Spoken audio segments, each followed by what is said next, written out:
I actually think we synced that time, and you aren't going to have to just deal with retarded monkeying. I mean, I've been recording for like 30 minutes, not 30 minutes, like a whole minute before that, so they're still going to monkey around a little bit. Oh, yeah, but like, there's actually a sound footprint, or whatever we call those things. Yeah, you can see like right the waveform, the big Yeah. Sound footprint. And I think all three of ours actually match pretty perfectly. So we're actually having a conversation. There's not going to be some weird lap over. I mean, I think it's usually like that when he edits together. Edits it? Oh, fuck. No, I've actually come to figure out that Mike boosts himself and lowers all of our settings, so it sounds like he's talking to a bunch of troglodytes. No. No, I mean, it sounds pretty I could show good in you, the final like, track. I think it sounds pretty good. Whenever I get your audio, Moth, it is crazy loud every time. You know what's funny is I just recently like cranked down how much it boosts too. I mean, that'll help, yeah. That might be why. That might help. Because I have to... Frogs is always quiet, so I have to boost it all the way. Yours is always loud, so I have to crank it down like at least half. It's because if I get too close, all my breathing picks up, and it's not good. Yeah, like how you just pushed yourself up against the mic to do that. Like the first episode, it has tons of me going like... and it's really not good. So I'm backed up a little bit. Yeah, you have the intro this week. Do the intro. I don't want to do it. Okay, well, I mean, so... I have a new job at like a campground, right? I'm a groundskeeper, basically. I just kind of do whatever the fuck you need to be done. I take out the garbage like pretty much every day. I replace all the garbage cans and shit. And I do like, splitting wood, tying it into bundles for like people who like want to use it for camping, etc. Stuff like that. Just what you'd expect out of a groundskeeper job. But since it's so kind of independent, not really much teamwork involved, not really any strict deadlines. I get to kind of do my own thing. So I like to put like headphones in the job. I like listen to music or podcasts. That's actually where I listen to like our podcast to test listen it, and stuff like that. So I use my phone a little bit. Like my headphones are pretty much always in at work unless I'm driving around. So pretty normal stuff. My coworker who trained me for the first day, he's like a 67-year-old dude. He's like I'm not gonna name his real name, but he's like he was a kid at that camp when it opened, kind of thing. I think the camp's actually kind of recently opened. Actually, I saw a deformed child drowned in that lake once. It was me. That's how they made the boat in memoriam for him. And all the other camp counselors were screwing at the time. That's how I was made. This place used to be called Crystal Lake, right? I'm so glad that I'm not so old that somebody else got that reference. Like, jeez. Tell us of this old man, Frog. I mean, he's a nice enough guy. He's kind of a quiet dude. He's like, I think he's a French Canadian because he has that kind of accent. He listens to French radio, and I've been in his car a couple times. Nice guy. No, fine dude. But like, he'll see me with headphones on, and every once in a while, I'll be like, I don't know how you have those on all day. I'm like, I just prefer it to silence or whatever. So etc. And then he got real quiet just to torture you. No, yeah, I mean, he's always been quiet. So like, and then like last week, like we finished up for the day. We went back to the garage. Like 10 minutes left till like we technically can go. So we just like waiting around, doing whatever. We can't really do anything else at the time, so we just kind of waited. And I got my phone out because like, what else am I gonna do, right? Like, it's a garage with power tools. Oh boy. Right. So I'm just checking Discord, just doing whatever. Call my mom if she needs to let me know something. And then I got off like a phone call, and he looks at me like, I think you're addicted to that thing. Phone bad. just that baby boomer generation. Phone bad. It's so it's like the kind of thing where I barely touch it throughout the day. Like I change like the podcast episodes once in a while. I pull it out and change that. Sometimes I'll like get a call. I'll take that. And this guy just sees me pull my phone out because there's nothing else to do at the time, and just accuses me of being like an addict or something. I don't understand. Why don't you carry around a 300-page book with you at all times, Frog, when you're bored? Yeah, I mean, he doesn't do that. He just sits around and does nothing. I'm like, I'm sorry. I just want to do something, man. I could just imagine him in the shop one day just looking at you like, you remember Pamela Anderson? Baywatch? I wasted so many children on Baywatch. I don't want to hate on him. Countless generations wasted into tissue over Pamela Anderson's jagungas. He goes, now you kids these days, you don't have the fine women like we had back in the day. Your women are now men. He's a nice guy though. I don't want to like be mean to him. He is a total boomer. But he drives me like home sometimes. He's just nice because I bike all the way up, right? So he's like, come in his pickup truck. He'll take me halfway there, and I'll bike the rest of the way. It's nice. He's good. No, it's just I love old people like that. They're pleasant, but also really annoying. Oh yeah, no. I mean, he's not obnoxious, right? He's just kind of misinformed. It's fine. I just kind of had a chuckle when he said that. That's by the way, not to completely cap your story right now. No, go for it. But I'm gonna top your story with one of my own. I discovered literally 10 minutes ago that the garbage disposal in my hotel room doesn't work. And I discovered it because I opened up a can of fish steaks. And it turns out that can of fish steaks had gone bad, but there's no expiration date on the label, because of course not. It's a can of fish steaks. Right. And so I go to the sink to drop all the fish steaks in so I could throw it away and clean out the can. Room service doesn't come on the weekends. And I'm trying to grind up this fish steak, and I hear the garbage disposal go, and I'm staring at it in abject terror as fish heads are staring back at me from the sink with water boiling up because the garbage disposal is just clogged to hell. And I'm just all right, well, this hotel room, the sink is now filled with water and dead fish guts, and come Monday when the maid comes back, this place is going to be a death bomb. Fucking nice. So, if I start coughing and dying in here, it's because the rotting fish have just finally killed me. Oh, God. You know what? I hope you don't die, but the smell of fish will do you in really fucking quick. Yeah, that's true. I almost said something terrible there. I'm not going to go that low with those jokes. I'm not going to do it. I'm better than that. Schmackety, it was almost better to release his testimonial for his crimes against the dead body right next to him, fucking rotting. Did you murder these fish? Okay, so I want to start this week going hard because last week we spent 20 minutes just wasting time talking about nothing important. There's no wasted time when we're being friends. Yeah, that's true, but the people who listen to us are wasting time. Should we mention that this is We Hate Anime, episode 6? Yeah. Well, I mean, if they've made it 6 episodes, they know who we are. I mean, probably. Maybe, I don't know. Maybe there's some new guys coming here for the first time. So, let's be completely honest. If they're listening to this podcast, they have no problem wasting time. I guess that's right. So, that being said, this is the We Hate Anime podcast. I'm joined here with Frog, Hate, and myself, Moth. And we're just going to get right into it. No derailing, no sidetracks. I got a theory. Okay. This old man tried to fuck me at work the other day. Good. Okay, because I got a theory about that. Yeah. But it's not for this podcast. It's for our next podcast we got launching next week called Lemon Party. Yeah. I love that band. No, that's Lemon Demon, Mike. That's Lemon Demon. But close enough. Yeah, I was only half joking when I mentioned that old man who wanted to fuck me, but we will continue. Well, apparently you think an overweight woman smiling at you is a sign that she wants to reach into your penis, so I don't trust you. Fine. So since you're going to go there, there's a lot of let's actually tell old people this story. Trying to fuck him. No, we're not telling the story. We're going to talk about anime. I got this theory. No, I got this theory. Listen, okay. So isekais, they've gotten really popular in the last 4 years. Sword Art Online definitely pioneered the way, but Overlord, is it wrong to pick up girls in the? No, that's not an isekai. It should be, but it's not. It's but might as well the isekai genre as a whole has gotten really big lately, and I think I finally figured it out. I got a theory. I'm about 28 right now. And isekais got popular when I was about 25. And I did some math and I thought about it.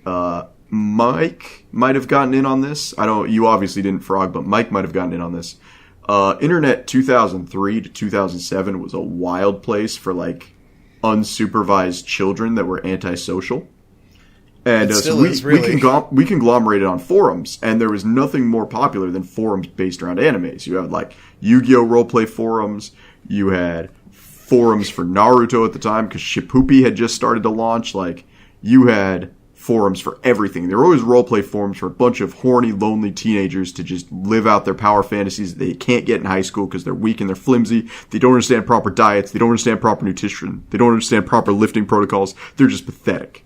Stop talking about me, Moth. I'm being attacked it right was now. me too. So yeah, like 2003, 2007, these kids were on Naruto roleplay forums creating their own custom Uchiha character that was stronger than Sasuke, that, clapped the cheeks of everybody in the village of the Hidden Leaf. Like, they were writing these self-insert roleplays with God mode on. Okay?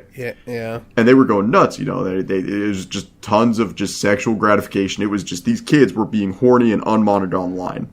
And nobody ever tempered them because nobody knew what the hell they were doing from 2003 to 2007. Well, then these kids grew up, went to college, and then they entered the workforce at about 22, and by 25, they became mangakas. And they started writing isekais. And so I'm actually positive that the only reason we have isekais today is because of horny and lonely teenagers in the mid-2000s living out their erotic roleplay fantasies and were never beat with a newspaper for it. See, I'd be totally right there with you if most of the isekai were being written by, like, Westerners, because they're, like, the way that isekai looks to me, the prevalence of it, it's the ones that are the most popular, the ones that are most evasive, the cancers, are really the ones with video game elements. And I have a theory that most isekai writers in Japan are failed game designers who have, like, one kind of interesting idea. And I said it in on Discord the other day. Isekai writers these days are that one friend you have that wants to be a game designer, and he has one idea that he thinks is really cool, but really it's just a gimmick that he hasn't put a lot of thought into it. And so he, instead of being a game designer, because he just has no ability whatsoever, he's just like, well, I'm just going to write this really boring fucking story.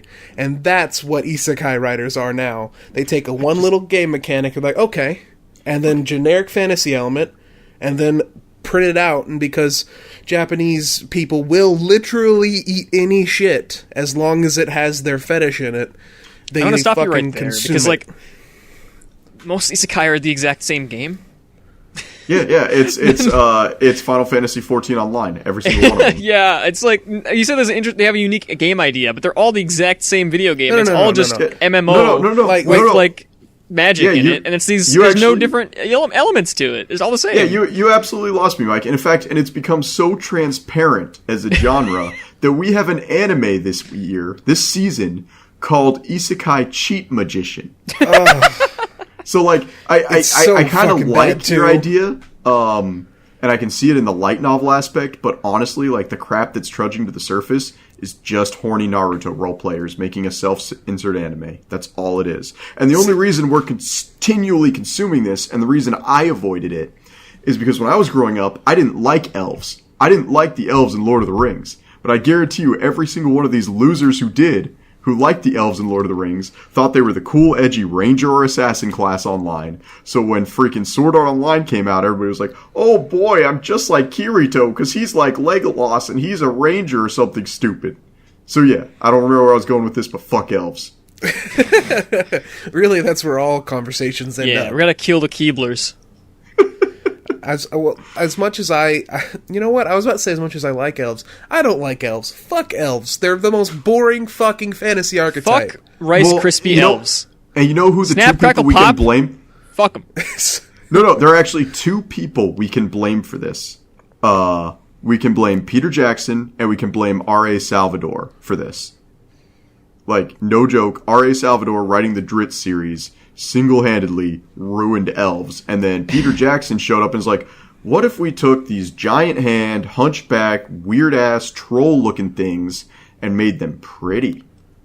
Because, like, you remember the Hobbit movie, like the Hobbit and the Lord of the Ring movies they did back in the day that were cartoons, like in the 80s and the 70s? Peter Jackson didn't do... Wait, what did Peter Jackson do? Are you thinking of George or Tolkien? No. He made Orlando Bloom an elf, and that completely ruined it for everybody. Wait, did Peter Jackson do the fucking Lord of the Rings movies? Are you being serious right now? I don't like Lord of the Rings, so I don't know. Yeah, no, Peter Jackson did the Lord of the Rings series. Huh. I didn't even know.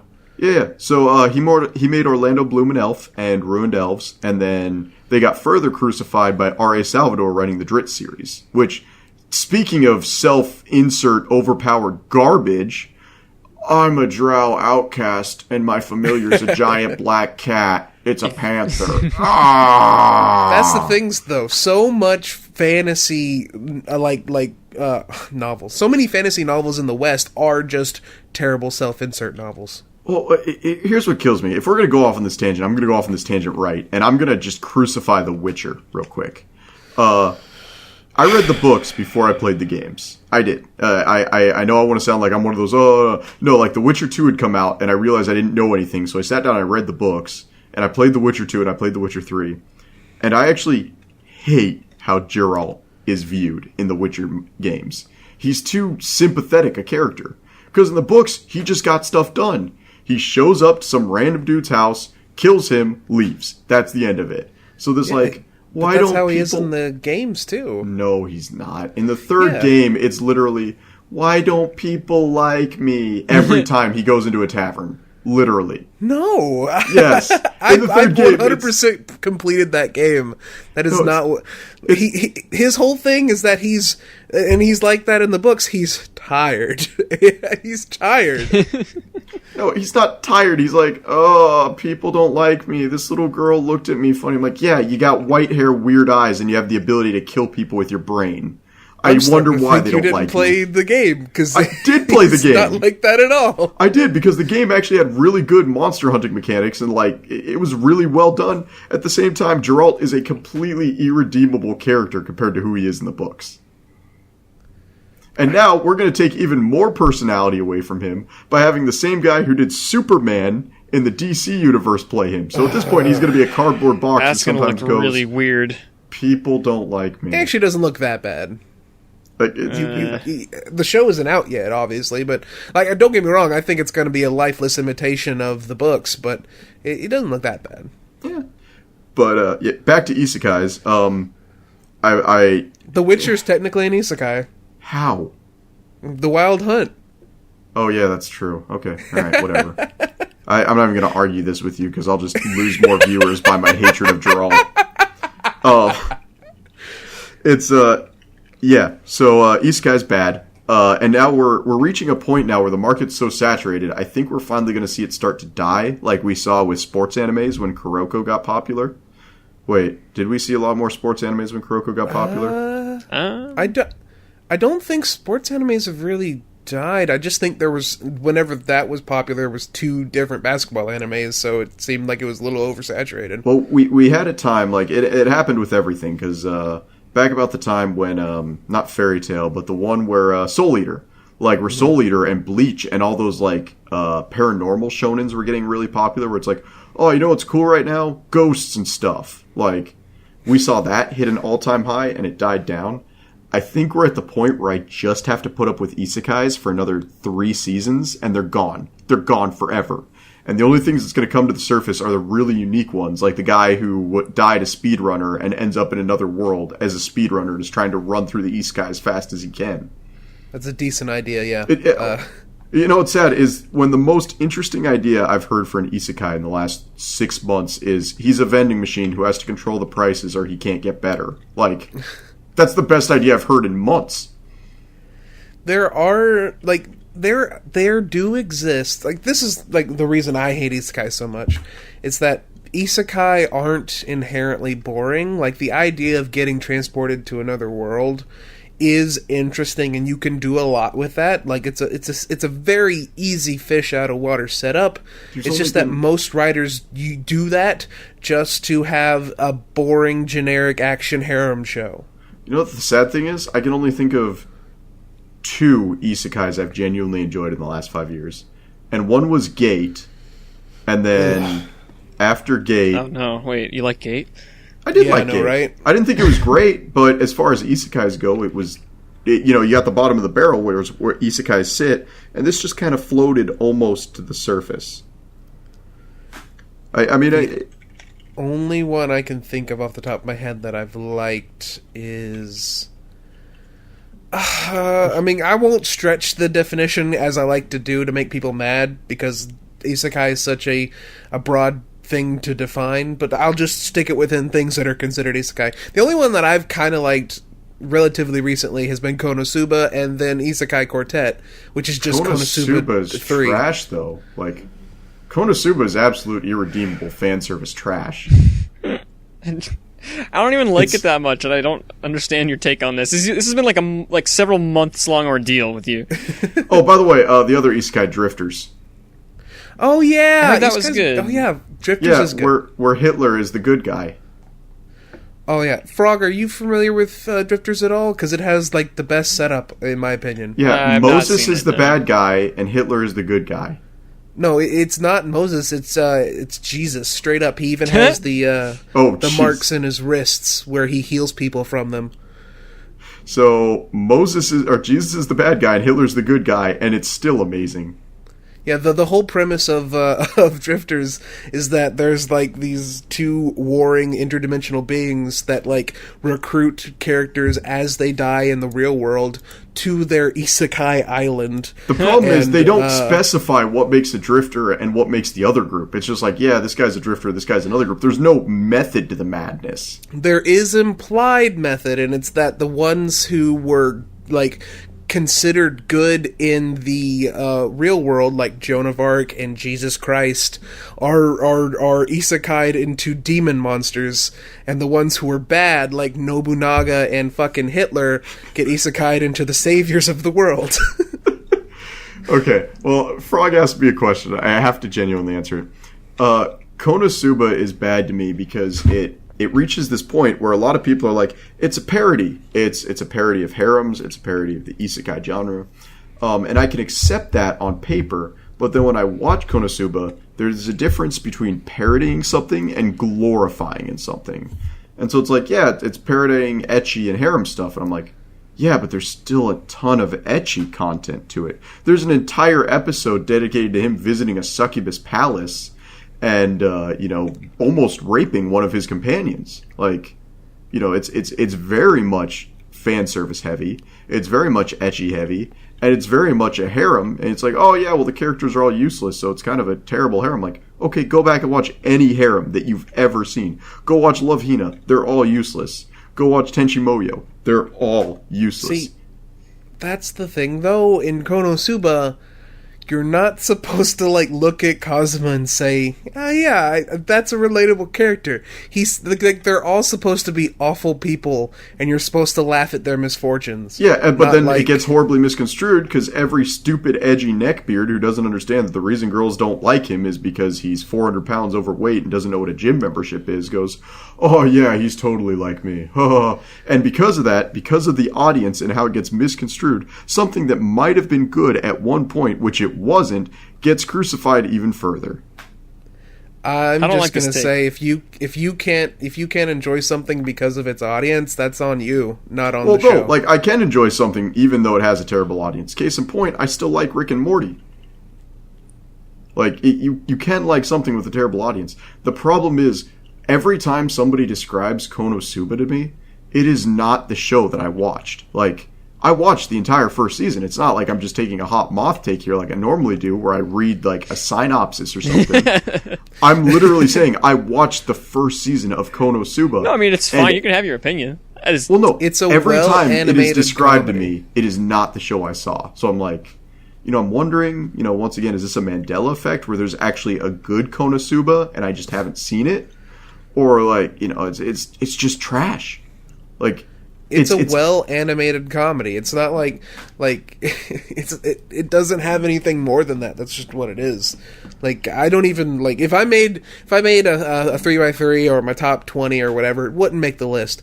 But I really enjoy it, and I think one of my fucking favorite jokes in all of anime is in Konosuba, and it's the one about how he aspires for true gender equality before beating the shit out of a woman. It's fucking hilarious. I laughed. I watched 4 episodes of Konosuba, and I laughed like one time. As it wasn't for me, I don't think, but the joke made me laugh was like in the first episode. It was just when he tricked Aqua into like going into the world with him. He like just laughed really evilly. I will admit, even if I do hate it, there was a scene that made me laugh, and that was where they straight up dumped Aqua in a lake and just left her to scene's die. Really great. And then afterwards, they brought her back into town, and she's looking haggard. She's all beat up, and basically everyone thinks that they captured a poor water sprite and were like horribly abusing her. That was funny. Like, that was funny, but it doesn't justify the rest of the show. The show was bad. Like, it's not even, it's objectively bad. You can't say it's objectively bad. You have a personal bugbear, and therefore you don't like it, and that's fine. But you can't say it's objectively bad, especially since there's so much to appreciate in it, from the animation to the comedic timing. Like, it's one of the few comedies that I don't like comedies in Japanese, but it's a comedy I can enjoy in Japanese. Because the jokes don't require the Japanese language to be funny. Which is fair. So much Japanese comedy, by the way. So much Japanese comedy is, this is a pun with how we form our sentences. And it gets kind of tiring. Yeah, well, here's the thing, though. Like, Crow Marty High did a lot of what Konosuba does. You know, a lot of good comedy, a lot of good jokes like that. And it doesn't have to be an ecchi load of crap. Like, the moment you have to implement ecchi in something to make it good, it immediately falls off my list. It doesn't rely on it, though. It does. It absolutely does. There's actually one of the character's entire personalities is based around her being sadistic or in a weird masochistic. Way. Darkness's whole thing is that she's a tank class that likes pain. That's the joke. And it's okay if you don't like that joke, but if you're going to turn around and say that's a porn thing, it's not. No, but like, when your entire character cannot exist without ecchi content, it's like, I'm just not getting it. Like, and I like the joke, actually.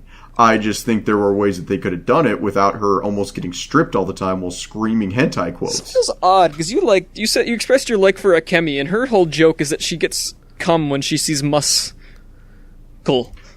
That's because Dumbbells would actually be a good anime even without ecchi content. Like, it stands up on its own without ecchi content. So does Konosuba. No, it doesn't. Yes, it does. It absolutely does not. In fact, I would argue that Dumbbell and Konosuba have similar amounts of fan service, barring the episode in Konosuba where they go to the actual sex dungeon. Oh, there we go. An episode dedicated to an actual sex dungeon. You know what's not going to happen in Dumbbells? They're not going to go to an actual sex dungeon because it's not going to increase their bicep size. I mean, that's the, like, apples and oranges kind of deal, though. I mean, of course they're not going to go to a sex dungeon in a slice of life workout show. But I mean, have you seen episode 4? Was that the beach episode? Yeah, that one has the most fan service of any of them yet. So it's a beach episode, though. Well, like, it's got I can. A beach. So wait, Moth, stop. So it's okay that Dumbbells does it because it's a beach episode. So of course there's fan service, and they're but it's actively not okay talking for about Konosuba working to do it out it's and a sex beach dungeon, exercises. So of course there's fan service. No. That episode where they're on the beach, they're talking about the fact that running on the beach works different leg muscles than running on a treadmill. They're talking about the fact that sand causes impact, which causes absorption, which means that you're actually working harder. They actually sit down and break the science. Now, Frog, you mentioned the fact that I like Akemi, but I don't like Darkness. That's because when another character interacts with Akemi, it's like, hey, so why don't you use the machines to work out? She goes, well, I don't use the machines to work out because that's the coward's way out. Her response isn't, oh, the machines aren't going to rape me. Ooh.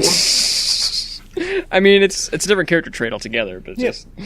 Like, it's like she likes muscular men, and it's okay to have a kink and that be an integral part of a character, because having a kink be a part of a character actually humanizes them, whereas Darkness takes it so far that it's not even remotely human. And I get that. It's a gag. Characters and gags aren't human, but Darkness is garbage. In fact, Darkness is the character I like the most in that anime, and I still hated her. It's like, but that you keep looping back on yourself and then saying it's bad. I'm so confused. It's like, well, you see, that actually is a good thing, but here's why it's not actually, and then you don't explain it. It's not good because it's Konosuba.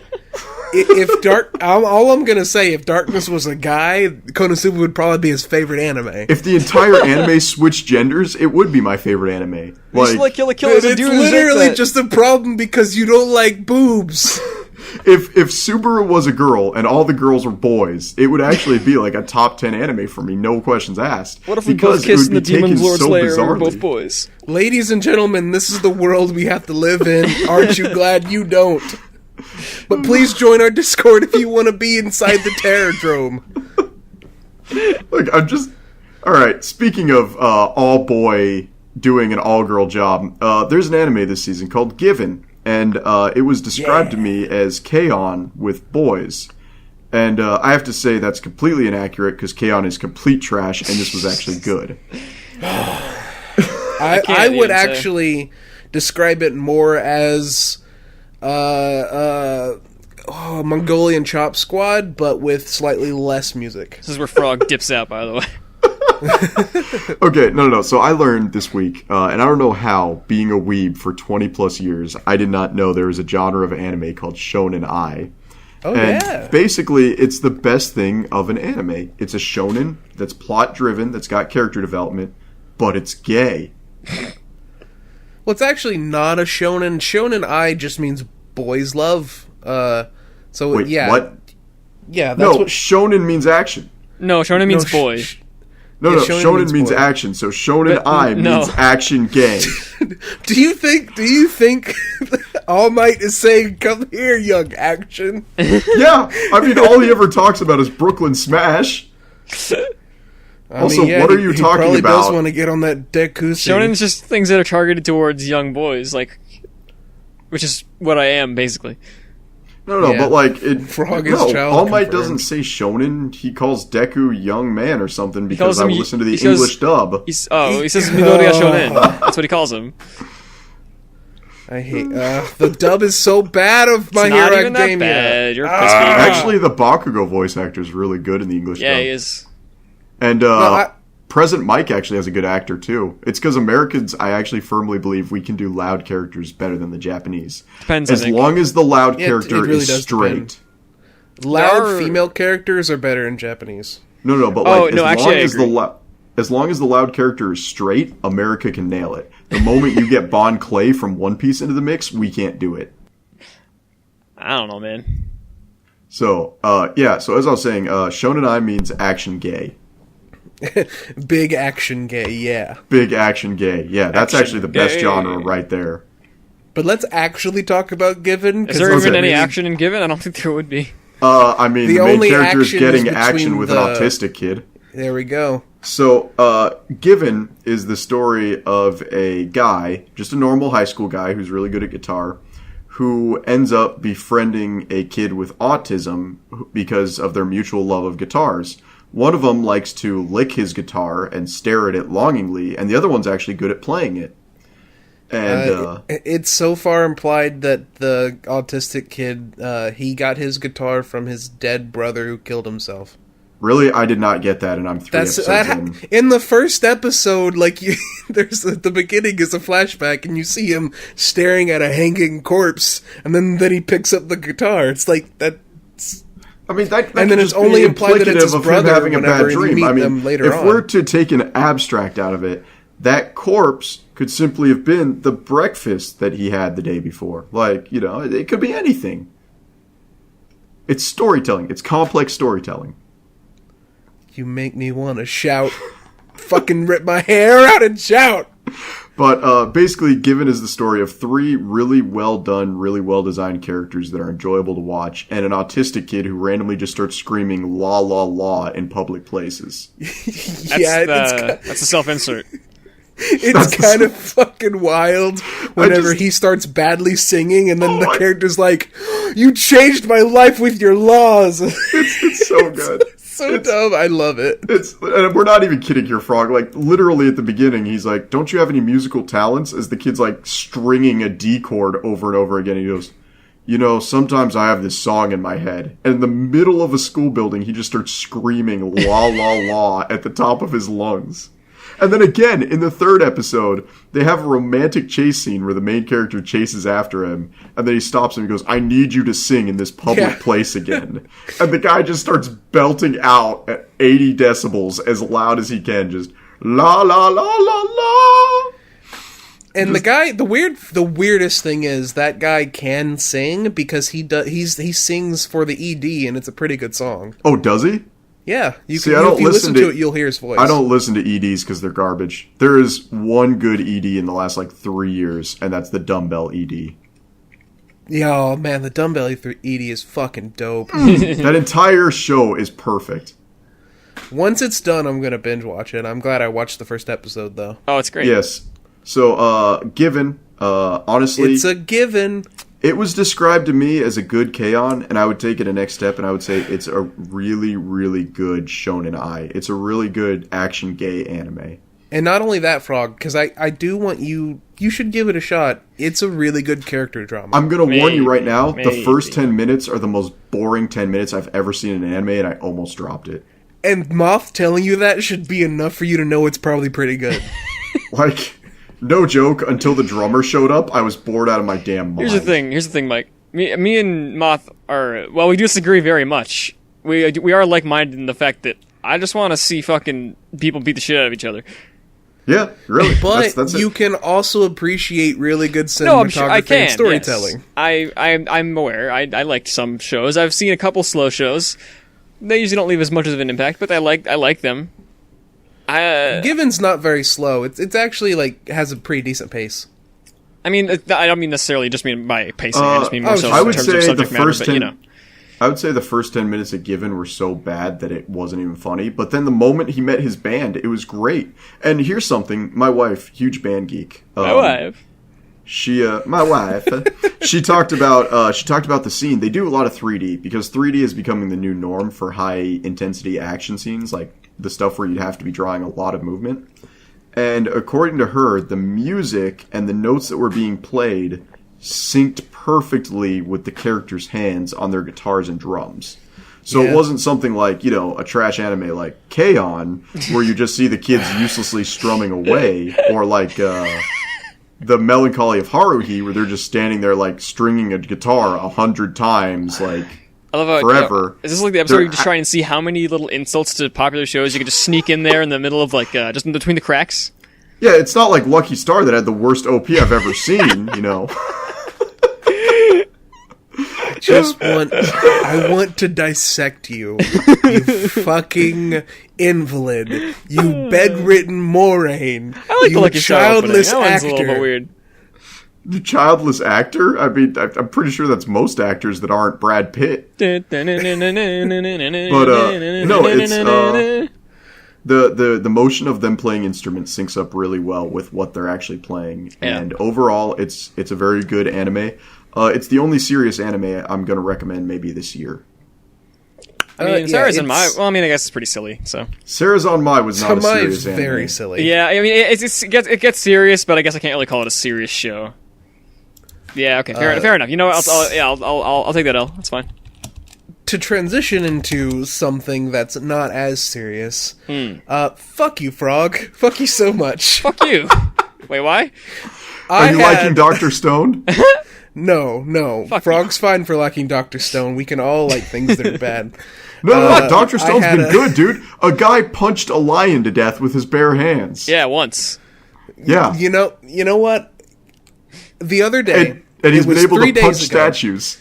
Yeah. 3 days ago, I went to sleep, fine and dandy, was starting to... Is when I started... I'm sick right now, by the by, so if I sound weird, I apologize.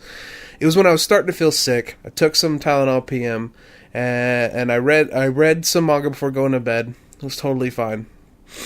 I put my head down to go to sleep, and I just immediately jump into the worst horror nightmare I've ever had. The entire dream was me being chased by a large, muscular, not even half naked, quarter naked, like 3/4 naked man, cannibal trying to eat me. And every fucking time I tried to fucking wake up, I would be like, oh fucking Christ. Okay, fine. I'd go back to sleep, and then I'd hear, got you, bitch, and he'd fucking start chasing me again. Multiple times until I woke up. And it's your fucking fault, Frog, because I fucking read the first 6 chapters of Ashura's Wrath, or not Ashura's Wrath, but Singing Kagura, or whatever it's fucking called. Kengan Fuck you. Asura. Baki. Fuck you so much. Wait, why? That Why was the worst nightmare ever. Wait, what? Hang on. What in the 6 first chapters of Kengan is scary? Nothing is scary, but it put in my mind giant muscle monsters. Alright. Because there is this pretty scary guy in Kengan, but he doesn't come up until like chapter whatever, I don't know. Well, it falls into like that weird Baki category where everything looks mutant. But in the presence of the anime, it looks okay and acceptable. You should go back and read the first, like, 2 chapters. That guy in that what's his face, the main character fights, is kind of horrifying. He's a giant meat monster. He's kind of a joke, though. Yeah, he is. I mean, in He's comparison, anyway. Sure, like, the first guy he actually fights is fucking Razor Claw McHoolahans or whatever. But, Yeah. like... Oh, that's Freddy Krueger. Yeah. No, he basically is Freddy Krueger. He is fucking... Anyway, so I read King and Asura, and it's not bad. Thank you. I appreciate it. I mean, if you like Dumbbell, it's got a lot of the same kind of deal, except instead of the focus on, like, working out and, like, all the details of that, it's, like, the focus on, like, different martial arts techniques and how they all individually work, and it's really cool. It's very good. My favorite thing about it is that it's kind of... Each fight tells 2 different stories. Yeah. It's the story of the corporations that are fighting over whatever the fight at hand is about, and then there's also the actual story of the fight between the 2 characters, and that's pretty interesting. Yeah, it's cool. They actually go. I mean, since they only got a tiny bit in, I'm not sure how far you'll go till the anime comes out in 4 days. Oh my god! But well, the anime will be out by the time it will already be out, and Frog will be finished. Yes, yeah. By the time this is that's assuming it all comes at once. But I think it will. Yeah, I think it probably will. But I mean, Baki didn't come out immediately, and that was only on Netflix, so I don't know. But we'll see. But point being, like, all the characters, especially later on, like, this is early on, they get a lot more time to flesh out, and they kind of... Because it's basically the entire... For those who don't know, the entirety of King and Asura, aside from the first couple fights, is basically one enormous tournament arc that spans, like, 220 chapters, something like that. And then it ends. It's just over. But, What? Is Kingen over? I thought it wasn't over. Yeah, Kingen's over. It has a sequel that's just still going. Oh, okay. Yeah, because you said you had posted that new chapter a while back. Yeah, that was for Kengan Omega, which is currently ongoing. But Kengan's Asura is over, and that's why I think it's fine to finish that, and that's like the end of an arc, and it's very conclusive. The rest of it just kind of keeps going with plot threads that didn't quite tie up, which is pretty cool. Knowing that that's over makes me... I might finish it. It's not that interesting to me. Not in a bad way. Not no, it's fine. It's just not your kind of thing. It's totally fair. Much. Yeah, I understand that. But it's very well drawn, and that's like the biggest thing. It's very well drawn. The page layout is phenomenal. Oh yeah, no, it's great. The action is like amazing. Yeah, it's if you think the first I see everything well you like about it, it just doesn't jive my turkey. It's totally fine, which I think it's fair.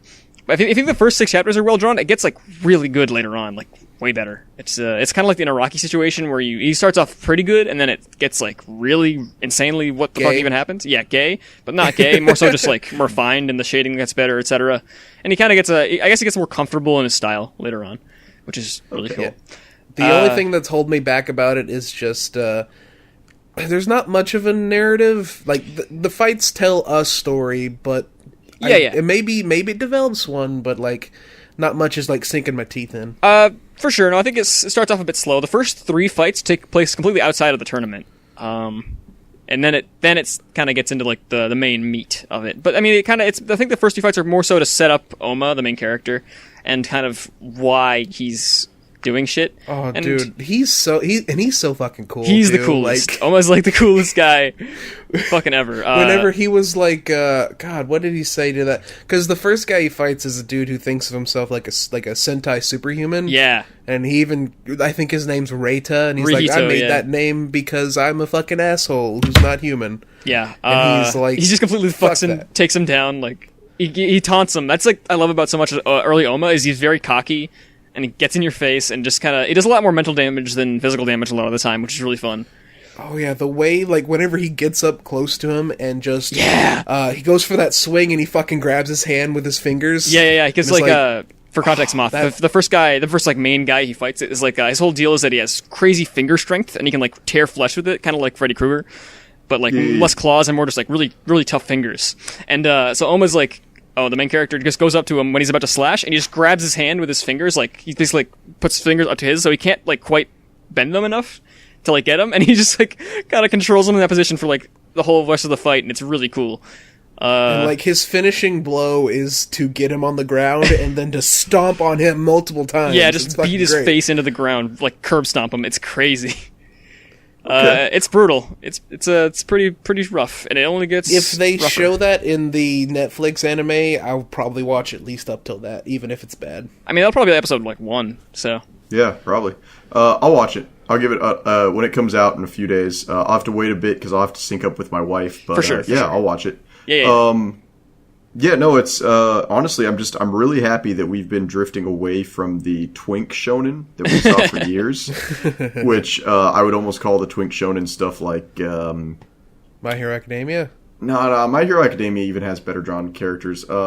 Yu Yu Hakusho. Oh, fuck off! Twink. What is twink about that? They're just not. There's big some pretty characters. buff dudes. Have you seen the guy at the end of that tournament arc, dude? No, Yeah, actually, Tagoro. I'll admit It's like- I haven't. I don't know his name, but he's like enormous. Younger but, Tagoro is like but- a fucking monster. Yeah. We had a time where like everybody in a shonen was very lithe, and then you had like the token buff dude, and generally he was actually a gorilla. Like even Gintama is slightly responsible for this as well, because like the majority of the cast in Gintama has very generic slim bodies, and then you have gorilla in the Shinsengumi, and he's the only big guy until they do that underground brothel arc. Like, and But in Gintama, that's like the joke. Not really. I mean, everything's a joke in Gintama, but like, it's actually just how the characters are designed, and that's how it is with. I'm pretty sure like Bleach did it. Even Naruto did it, where the characters weren't big, and when they were big, it was a big joke. Like, I'll give you Bleach because Ichigo is kind of he's a very thin boy. But like, I'll give you Naruto because they're children. It'd be kind of weird if they were super. Well, no, but like even adults, like Kakashi's not a big guy. And I mean, I get it, he's a ninja, you know, but even then the samurais aren't that big. Like, they're men in big suits, but they're not big. Like, the leader of the samurai is a wrinkled old man, like, and then the only big character in the entire show is B and his older brother, and that's a joke. Like, they actually joke about them being big. So I'm actually happy that when we're seeing stuff like Kengan Asura, we're seeing Baki, we're seeing JoJo, even in Hero Academia, we're seeing bigger male characters, and I'm liking it.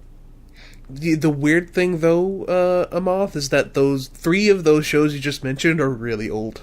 Well, yeah, that's the thing. We're reviving the good old shows now. Like, we're reviving the good old content. I mean, we did it with the Dororo. We did it with Kakaguri Circus. I recommend this show, what I'm about to recommend. I recommend this a lot. Both of you should watch Ushio Tutora. I love Ushio Tutora. It's Tsundere the anime. That, if you've ever watched that, Frog, that is... I own the special edition box set of that because I spent like $150 on it. That's how much I love Ushio Tutora. Ushio Tutora is a show about, and it gets up to like 12 characters, but it's just 12 Tsunderes being retarded. That's the entire show. It's just Tsunderes being Tsunderes. What show do you think I'm talking about? The one with the tiger demon. Yeah. Yeah, but there's the main only character is a tsundere, the tiger is a tsundere, and then everybody who was supposed to inherit the tiger is a tsundere. The entire show is tsunderes being tsunderes. Frog, he's making the show sound bad on purpose. Don't listen to him. No, it's good. I liked it a lot. Doesn't change the fact that every character is a tsundere. I'm gonna give you some of my power, kid, but it's not because I like you. Yes, that's fair, but it's because I'm going to give you some fish. It's not because I like you. I'm going to admit you should have been the vessel for the demon and not me, but not because I like you. Like, that's the entire show. Please, Frog, just watch. It's a very classic feeling anime, and it's very good. You know Toradora? You know, the show about the tsundere and the dragon who eventually, like, end up almost getting married and then don't get married and then weird stuff happens? Please just kill me. It's just Tora, that girl in 20 different wigs, the anime. I want to die. I want to die so much.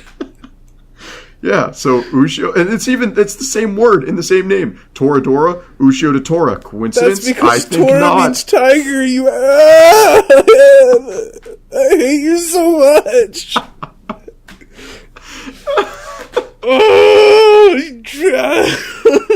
I'm deprogramming myself. So yeah, watch Toradora. It's the best tsundere anime I've ever seen. Watch Toradora. It's the Ushio Tutora. I mean, watch Toradora 2 if you haven't seen it yet. Fuck! God damn it! And you have no excuse not to watch Toradora because it's literally on every streaming service. It didn't used to be, but it is now. It's on Crunchyroll. It's on, I think it's on Netflix. I know it's on Amazon. Like, it's on every streaming service. Oh, fuck. I worked myself up. I'm sick. Fuck you. All right, can we talk about something that makes me mad now? Go for it. Yeah. So I'm not even going to try to remember the name of the manga now because this made me so mad. But I'm just going to call it Bug Island. Yeah.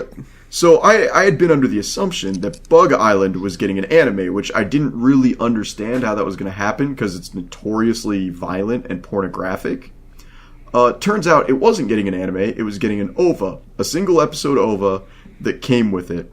And this is the cheapest pseudo-hentai I have ever seen in my life. Did you ever get around to watching it, Frogs? Please tell me. I was actually planning on it, I forgot, I'm sorry. No. So, like, you know how we kind of use CGI, like, if we can't animate something? Like, you say we as if we're an animation studio. Yeah, you know, like, we're hate animation. Yeah. We hate animation. We hate animation. Exactly. We hate studios. Yeah, but basically they used CGI wasps, and I kind of get using CGI wasps to, like, fly around and do complicated things, but, like, when they're just sitting there staring at people, like, that's when you draw what an actual animal looks like, so you could put all the menacing details. It's still CGI. I kid you not, there is one scene in this 20-minute tit fest, because that's all it was. There's no bugs murdering people. It didn't even have that many tits in it. Like, it was just, ugh. Like, here's the thing. The first chapter of the manga starts with a butterfly eating a girl out and sucking all of her vital organs out of her vag. I kid you not. That's how the manga starts. I'm pretty sure that's how it starts because, you know, I just look at the pictures. Adding this to my watch list now. But, like, the anime doesn't even start anywhere close to the beginning of the manga. It's just like, hey, we're going to have a bunch of girls bullying another girl to get naked, and then we're going to switch to people being eaten by bugs. But even then, it's not very well drawn. It's like, there's a bunch of people sitting in a room, naked, being eaten by larvae, but you can't tell they're in any state of decay, because they're still alive, sure, but then they just put, like, red ink that's supposed to symbolize blood over their exposed titties, and then a larva in front of it. I actually think what that was supposed... Like, it's so weird, because obviously, I'm sure in the manga, it's, like, very clearly, like, the inner flesh bits, but it just ends up looking kind of like clothes, because they want to make sure that you can beat off to this weird bug porn. Yeah, it's just... I actually, like, I was physically getting violent because the manga is very pornographic. Like, it's a seinen, no question asked. But they at least don't have, like, they have the decency to murder somebody. Like, brutally murder somebody in the manga. And you showed us a while back, Yeah, and like, Frog, just to, like, I just want to, like, set up this little anime OVA just a little bit, because, like, he said the episode starts with them, like, bullying her, this autistic girl, to get naked, and then her best friend shows up into the room and says, "Stop it now," but she's still fucking standing there naked, and then it hard cuts to they're already on the island, and you don't know any of these characters' fucking names or anything, and one of them gets abducted, stabbed in the fucking abdomen by a wasp. And the wasp, too, like, it looks like it's made of wet fucking plastic. It's terrible. Well, and then they do things in the manga, like that scene I showed you guys where the girl was getting bursted by the larvae. Oh, that should have happened in the OVA. Right there. I was so hoping to see that. That would have been awesome. Yeah, and then on top of that, they do things and then they don't explain it. Like, there's a scene where the girl changes the scent of one of the wasps so the other one will murder it. So they fight each other. And that's something that actually happens. If you change the scent of an ant, the other ants will murder it. And as they're both part of the myrmology, or the myrmecile family, I don't know. Myrmephiliacs. No, myrmephiliacs is you want to put ants in your urethra. Yeah. But it's myrmology is the study of ants. Myrmecology. That's true. You change the scent of an ant, the other ones will murder it unless it's the Brazilian tropical ants, in which case they don't share a scent, so they can have mega colonies. They do that, but they don't explain why they do it, and so you just suddenly see a wasp beating the hell out of another wasp, and you're like, okay. So it misses everything that made the manga not porn.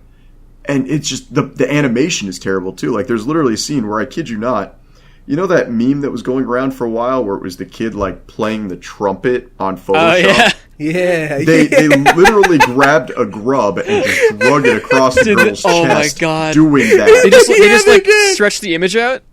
No, they didn't. Well, yeah, they probably did. They like dragged the image over a little bit, pulled the back forward, dragged the image over a bit, and they just did that. And it's so bad. I'm gonna watch this and let you guys know after the show. And then, Here's the thing, though. Like, I don't even recommend watching it because, like, it's so disappointing. I think I watched 10 minutes of it because I was just skipping between scenes, and I was just like, holy crap.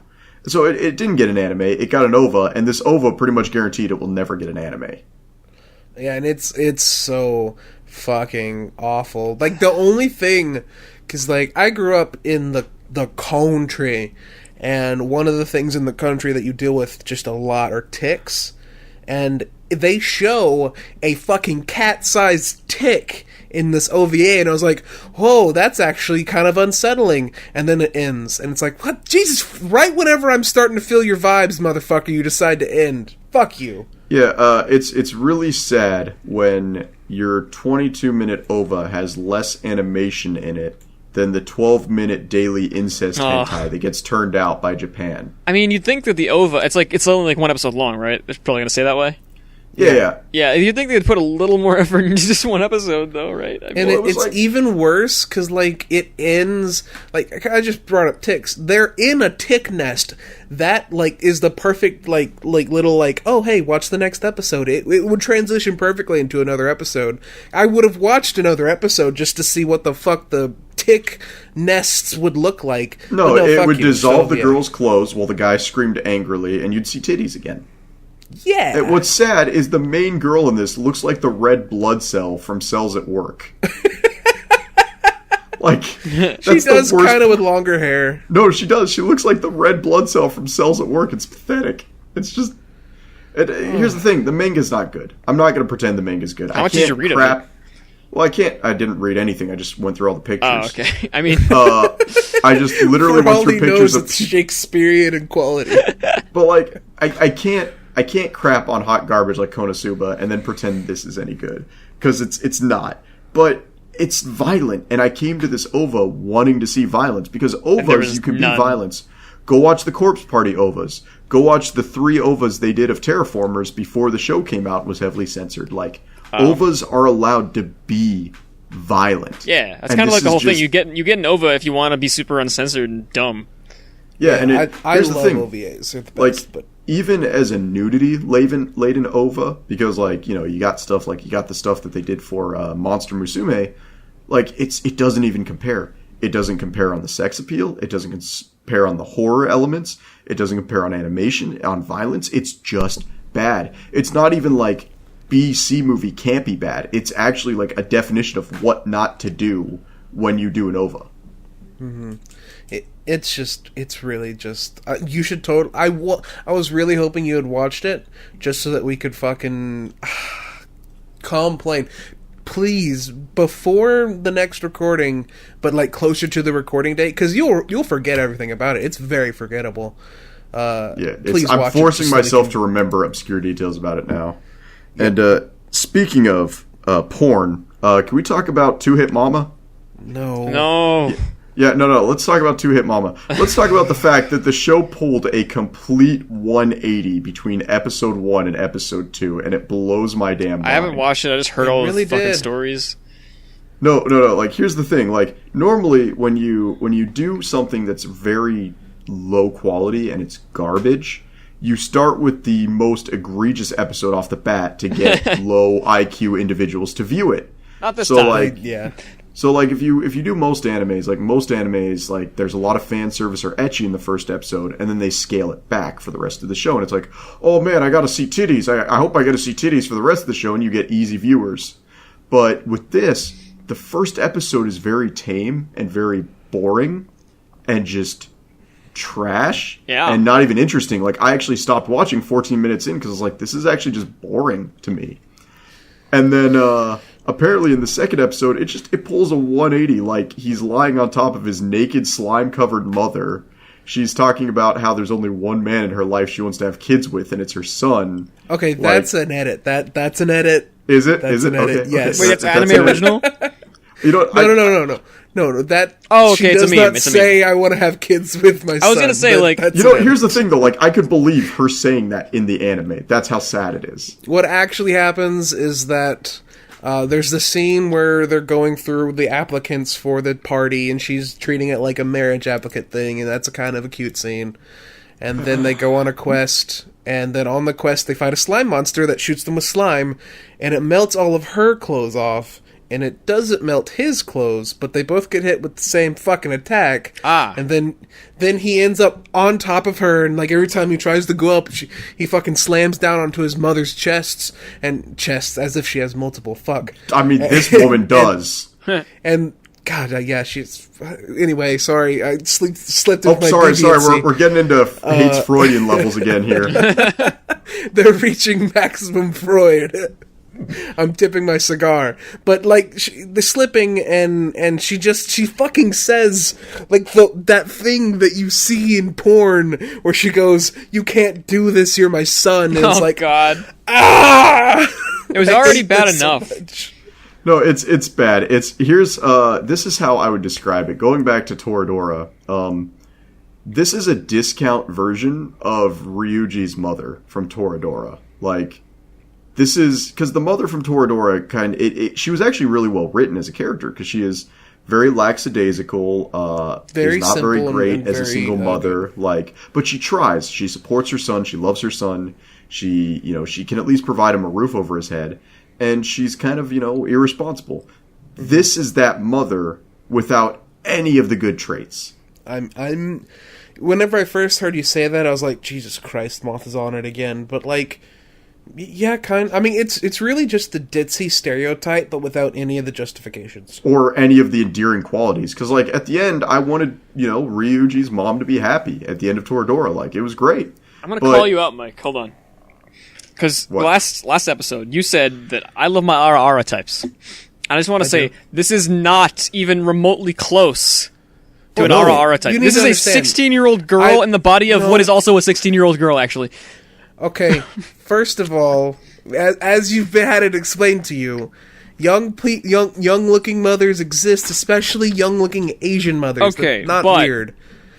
She's literally you cannot tell me that she's not just meant to be an excuse for incest and not just be hot as possible. No. That's absolutely true. I gotta agree with Frog on this one. She's incredibly motherly, and I like motherly personality. Sure. Wait. One of us is actually justifying this anime. No, I'm not. I don't like the show and I've dropped it. That's exactly what you're doing. You're justifying this anime.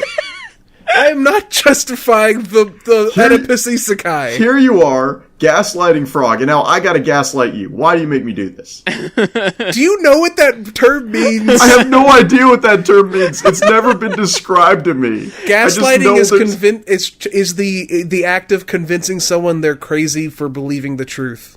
Yeah. It's okay, so if I told you there's they got nothing on that ska band called Gaslight Manifesto. Then I guess. Oh, I love Streetlight. Wait, what? What? I'm so fucking confused It's Gaslight Manifesto. Yeah, you're gaslighting me. See. Gaslighting is like purposely Mandela-ing someone, basically. Yeah, actually, kind of. Yeah.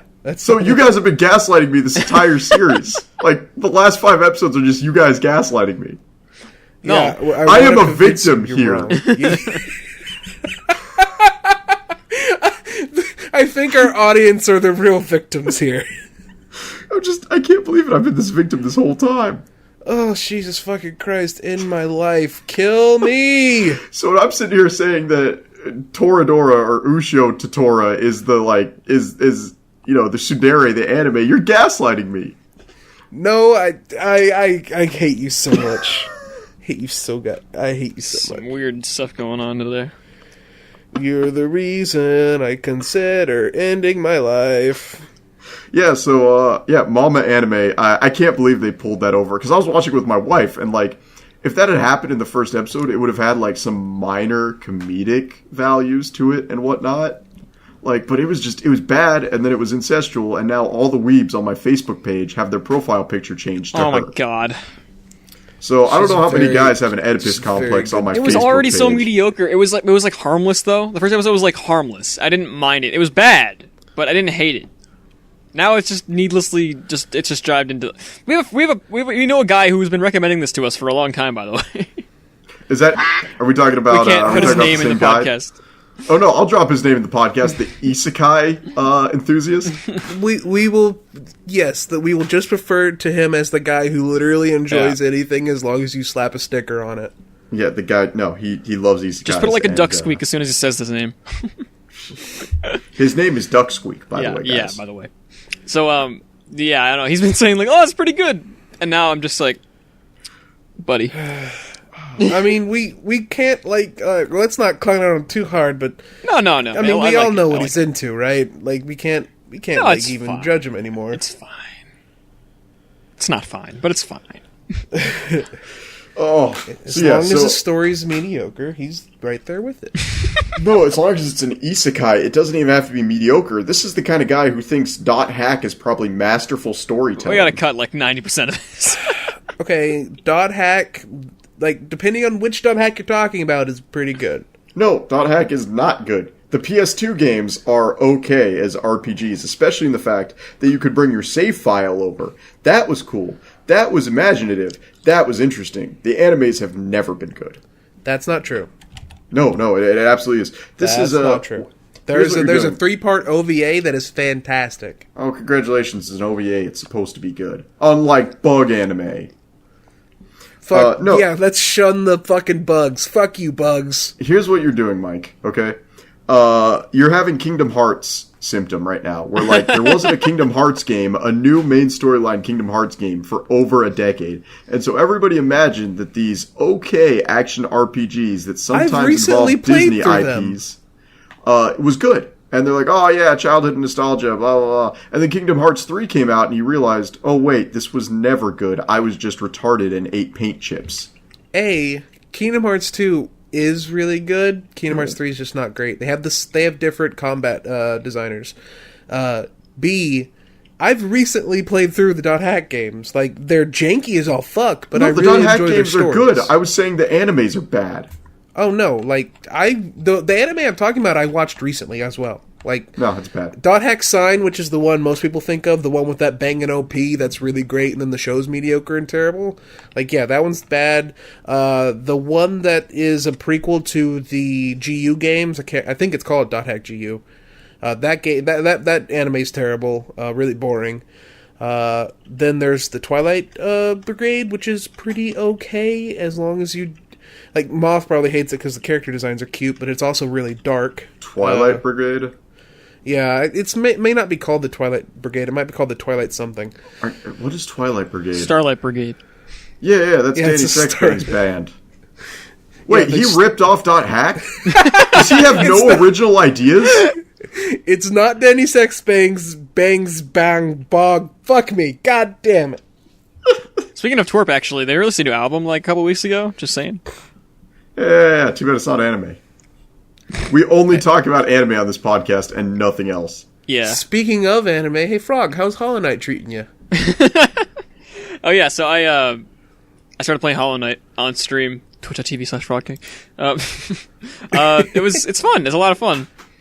Guys, watch me play a 2-year-old action platformer that actually has a sequel out already, but I'm playing. It's not out yet.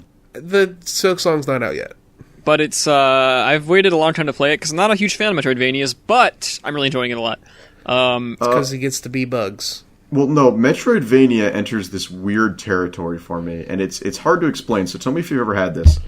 Have you ever had a game where you enjoy it when you play it, but you have to amp yourself up to play it? That's, like, every single-player game, honestly, for me, ever.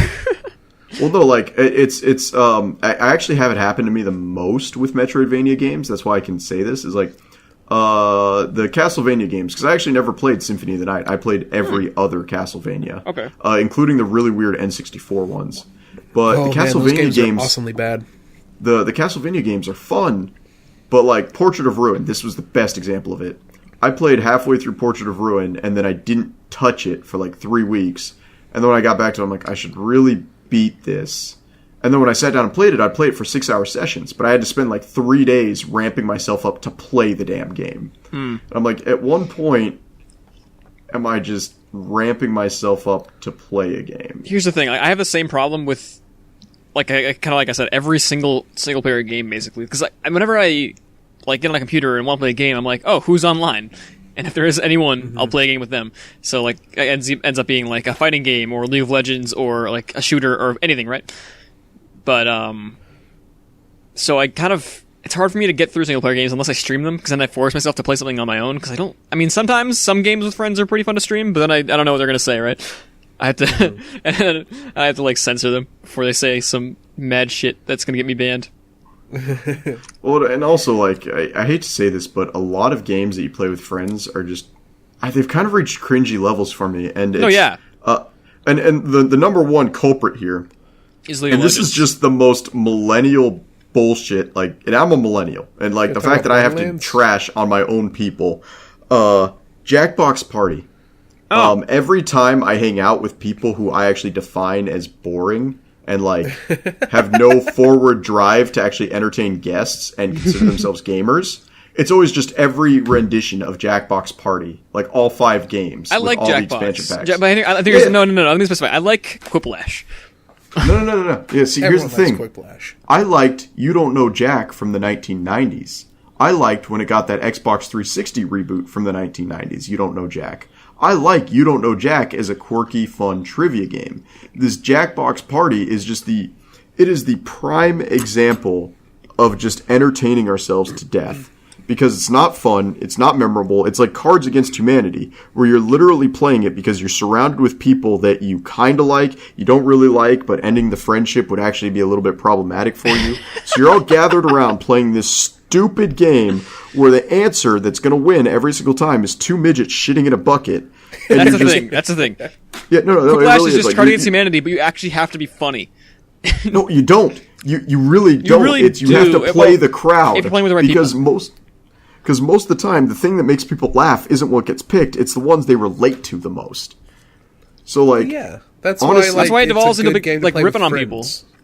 Yeah, honestly, the trivia games are still fun, but even then, trivia is also low form. It's like barstool trivia, where people who have no personalities, never developed any talents or hobbies, and their interests include drinking IPAs, go to bars to play crappy trivia where one guy knows way too much about football and hockey than the rest and carries the team because nothing interesting occurs.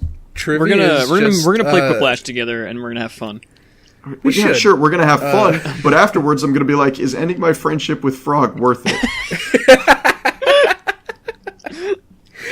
See, trivia is kind of great because it's exactly what it's exactly what Moth would hate, because it's just it's the game of who can get the reference. Yeah. No, I hate you. It literally is. Yeah. No, but like, if I want to do something with people, and I want to engage with people, and have fun with people, like, I'll play Monster Hunter World with my friends across the United States. I'll play Final Fantasy, no, actually, I almost consider Final Fantasy 14 in the same realm as Jackbox Party. No, yeah, I mean, MMOs in general, honestly. Honestly, I have no idea how somebody can get to level 70 in Final Fantasy 14. I have been stuck in the 50s for 6 months because I refuse to sit down and right-click. Why would you play for so long? I haven't. I'll pick it up, play it for a week. I've played that game for like 500 hours. I'll like boot it up. I'll play like one daily quest, and then I'll go back offline because it's just not worth it. I'll never understand you people. It's not fun. I'm actually surprised. Like, I'm not surprised you don't enjoy it because of how much reading there is in the game. Oh, I don't know what the plot is. Honestly, if you ask me what the plot of Final Fantasy 14 is, I'm just going to say it's a mercenary company isn't very good at their job. Because that's all I gathered. Half of that game is a surprisingly good plot, and the other half is hanging out with people. And if you don't like both of those, then you're going to drop off. I like hanging out with people, but only if they're cool, and that's when I can do other games. Yeah. I don't That's like the actually fact the that... cool thing about FF14 is that even randoms are pretty alright. Yeah, Here's the but thing, though. I could just play I don't around a like- CSGO, and then the voice chat is like the funnest thing in the entire world. Yeah, no, I agree with Frog here. If I want to socialize and I want to have a good time, I'll boot up CSGO and pretend to be Russian. It'll be the most entertaining thing on the planet. It is. I used to do that with Battlefield games, but I haven't done that. I used to have a character that it was what was it, Soviet commander called lieutenant called Lieutenant Portkins, which my friend named me that because I'm fat, and that genuine awe. And I would just get on, and in Battlefield, I can't remember which one it was. That was the first time Moth felt sympathy. There was one Battlefield game where if one team had too many players, you could choose to go to the other team. The auto balance. And I would, anytime just to fuck with them, I'd be like, see you guys fucking later, and I'd go to the other team and end up winning. It was fun. Like, doing that shit's fun, but I have too much anxiety now to do it. Well, no, it's just, That's the thing, you're completely anonymous. Who cares? Yeah, like, I do not deem quality time by doing monotonous tasks, and I find Jackbox Party to be a monotonous task. If I just want to kill time with somebody until we can actually do something we enjoy together, I'll be like, yeah, let's play Jackbox Party, and the whole time I'll be like, man, I can't wait to do the thing that isn't Jackbox Party. Like, I think it's fun for a limited time. You can't play for too long, because then for a limited time only. You play like an hour of Jackbox games. I mean, Quiplash only. Quiplash and Drawful. Drawful's pretty fun too. But then after that, do whatever. No. I'm gonna fight you now. I'm gonna fight you because Quiplash is. I've had some really fun times in Quiplash with people because it's just you start making inside jokes and it just ends up being a great time. Frog, you need to take a step back and look at the situation objectively. Do you like Quiplash because Quiplash is fun, or do you have Stockholm Syndrome? I like Quiplash because we make funny jokes in it, and then we can use those inside jokes at other games, and it's just like a fucking cross-stream type deal. You don't like Quiplash, you like your friends. Yeah, and you know what's great to interact with friends with is games that let you be creative. Yes, and we have stuff like Monster Hunter. And Minecraft. Yeah, and Minecraft. Minecraft's my favorite with friends. Your wife doesn't log on for a few days. When she comes back, she finds out you built a giant 500-foot dick lighthouse in front of her front door.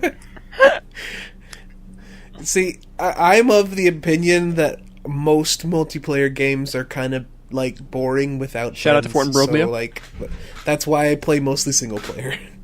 Yeah, but it's just I don't know. Wow, I find this. Now that I'm hearing that come out of my mouth, that's actually really fucking sad. We have so much surface level entertainment for surface level human beings. Like the whole joke about NPCs, and this is not me being egotistical. Like I'm actually beginning to wonder if I am in a computer simulation because these people. The theory is coming true. Well, like these people have this like level of enjoyment. I'm not even trying to be a snob about things because I enjoy playing in the mud. Like.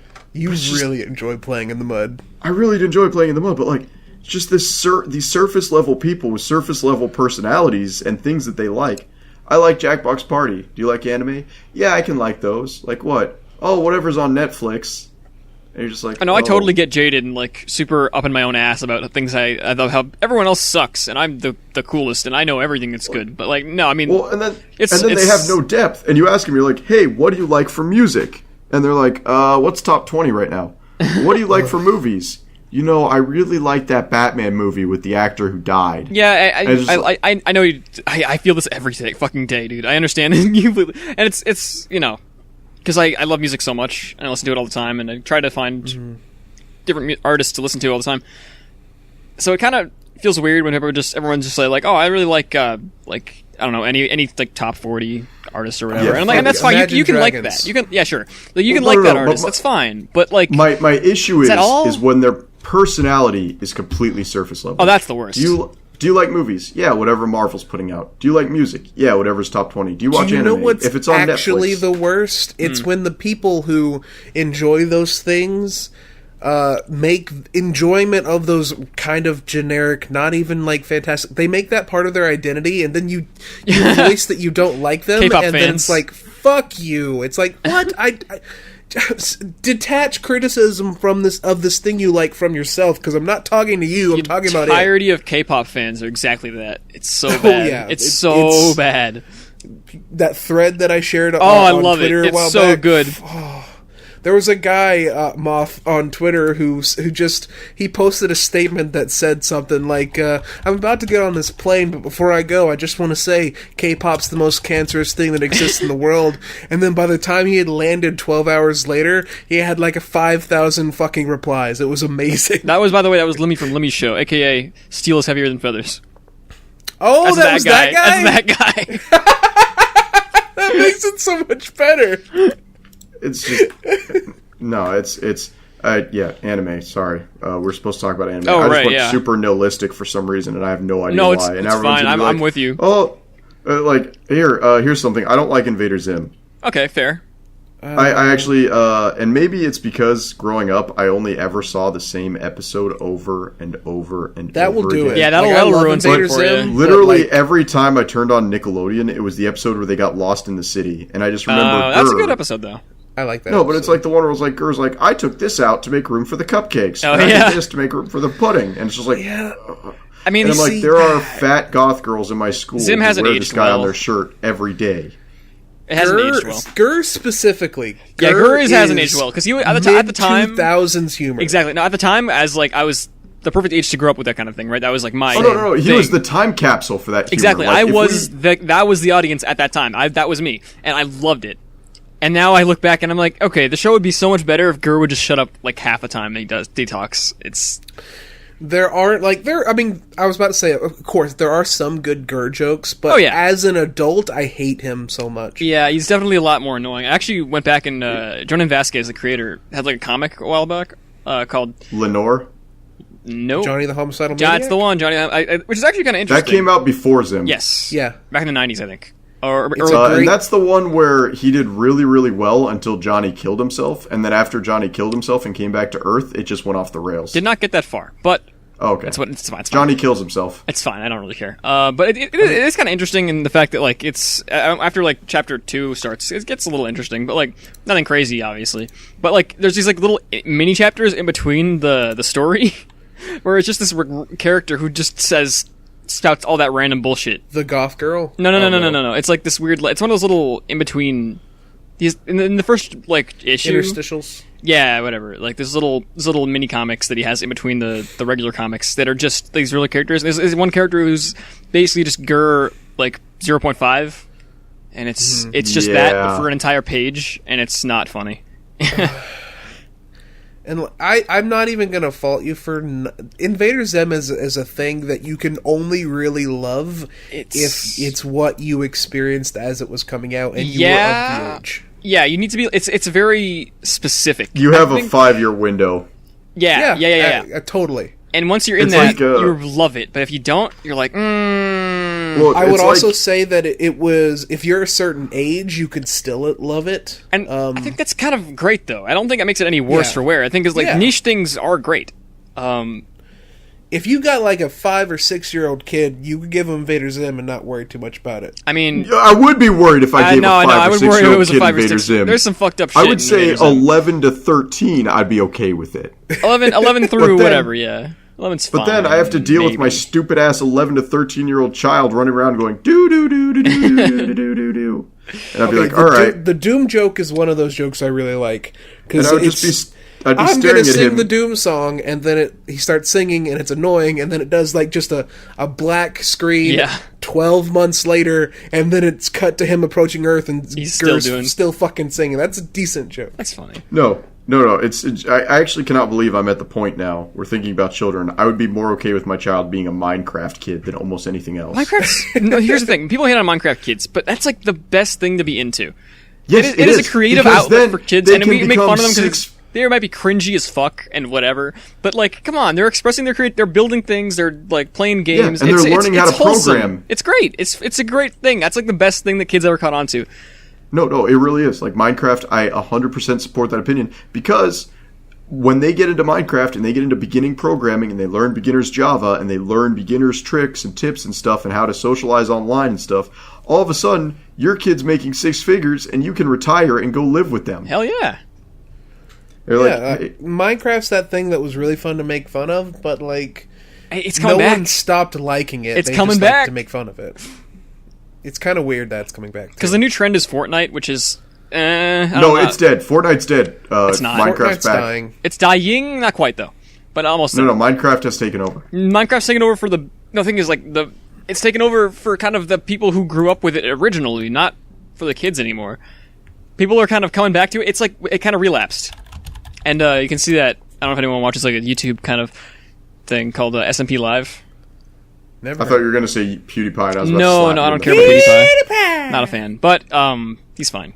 But no, but like He's this guy called Call Me Carson on YouTube started this Minecraft server called SMP Live, and just invited a bunch of content creators, and small and big, and from all around, and it just kind of, I think it revitalized Minecraft because it just got so popular and everyone. The only big server I it's know really about funny. is 2B2T. 2B2T is interesting, but it's not like it's less of like a community and more of like a phenomenon, you know? It's a fucking shit show. Is Yeah, what it is. like SMP Live is a kind of a thing where you can look on any what like show? of the 2B2T. It's not a show; it's a server. Do you know about 2B2T? Oh my god. No. 2B2T is the oldest surviving survival server in Minecraft. Well, no. It's the oldest, specifically the Anarchy server, because there is an older one. Anarchy. That's what that. Not that didn't mean to see survival. I meant saying. Yes, Anarchy sorry. being like there's no rules; you can just do whatever, and people have ran with that as far as they possibly could have. Like it's legal to, like, if you have cheat software on your computer, that's fine. Oh, you're encouraged actually, because otherwise it's really Yeah. impossible to get ahead. I actually been on that server before; it's crazy. It's the first step in 2B2T is to survive getting away from spawn. Yeah, I ran 100,000 blocks in the Nether, which equals to like 800,000 in real world. It was crazy. It took a long time. Oh, yeah, it's 1 to 8 in the Nether, isn't it? Yes. Man, we really went off the rails in this one, eh? Yeah, we really did. Well, I had a couple of topics to bring up. Yeah, go for it. because, no. Like, that's what it was, is I had anime topics, Oh, and yeah. you guys didn't plan for this episode, so I'm the only one who looks like I had a cognitive thought. I'm sick. Okay, so Mike's sick. Frog is Okay. what is it? You're a Gen Zer now at this point? You're not even a millennial anymore? I'm like in that weird fucking zone where I'm nothing.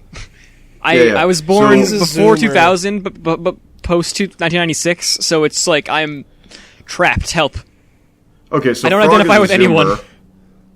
Zoomer. Yeah, and Mike is sick, so I think we're good, guys. Actually, we did have some questions we needed to answer before we wrapped up. Oh yeah, bit of a shorter one. Sure. Before we move on to questions, comments, concerns, and whatnot, let's do our little pluggy plues. Oh yeah. My name is obviously Mike. You can follow me on Twitter at AnnieMikeru. It'll be linked in the description. Frog has his Twitch and his Twitter, Yep. which you have the spelling memorized, so you go ahead. FR0G K1NG on both of those platforms. And if you want to send us a email, or you can send it at askwehateanime@gmail.com.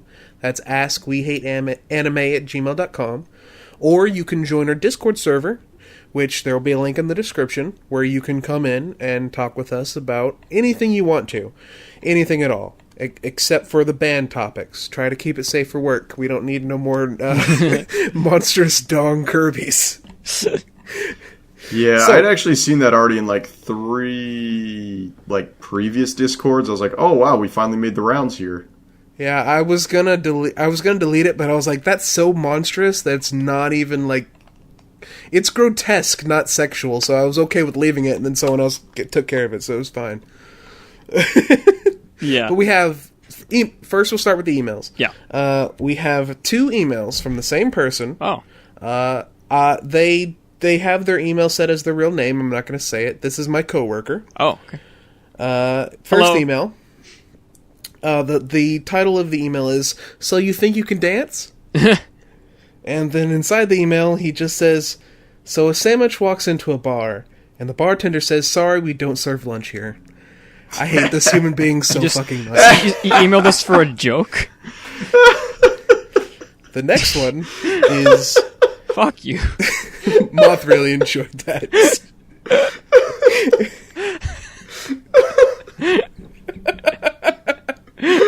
What's the second one?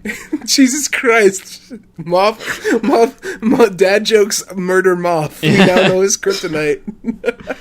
Oh, it's like you ever hear about the nun who couldn't quit smoking? She couldn't get out of the habit. Oh no. You make me want to die. So the other email is he sent this to me while I was working, so it's kind of weird. This, but this does bring up something that we need to start talking with people about. The title of this one is "I Know You Ain't Working." I was, but okay. I'm gonna need at least one podcast a week and not once a month. How else am I supposed to know which animes to watch and not to watch? Which, fair.